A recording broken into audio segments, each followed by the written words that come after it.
Instant గా sweet తినాలనిపిస్తే ఈ విధంగా ప్రిపేర్ చేసుకోండి. స్టవ్ వెలిగించుకుని బాండిలో అరకప్పు బొంబాయి రవ్వ వేసుకుని 2 నిమిషాల పాటు ఫ్రై చేసుకోండి. దీంట్లోనే 1 కప్ దాకా పాలని వేసుకొని దగ్గర పడేంత వరకు మిక్స్ చేసేసుకోండి. బొంబాయి రవ్వ ఇలా సాఫ్ట్ గా తయారవుతుందండి. దీంట్లోనే 1 టేబుల్ స్పూన్ దాకా నూనెని వేసుకొని లేదా నెయ్యిని వేసుకొని మిక్స్ చేసుకొని దీన్ని పక్కన పెట్టేసేసుకోండి.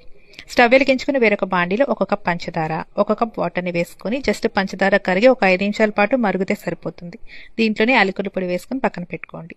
బొంబాయి రవ్వలో దీంట్లో 2 నుంచి 3 టేబుల్ స్పూన్ల మిల్క్ పౌడర్ని కొద్దిగా యాలకుల పొడి వేసుకొని ఈ విధంగా మిక్స్ చేసేసుకోండి.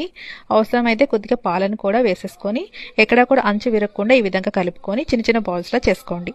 గోరువెచ్చగా ఉన్న నూనెలోకి వీటిని వేసుకొని medium to low flame adjust చేసేసుకుంటూ మంచి గోల్డ్ కలర్ వచ్చేదాకా ఫ్రై చేసుకొని గోరువెచ్చగా ఉన్న ఈ పాకంలోకి ట్రాన్స్ఫర్ చేసుకోండి. తర్వాత ఇంకొక పక్కకి టర్న్ చేసేసుకొని ఒక అరగంట పాటు పక్కన పెట్టేసేసుకొని సర్వ్ చేసేసుకుంటే ఎంతో టేస్టీగా ఉండే గులాబ్ జామున్ రెసిపీ రెడీ.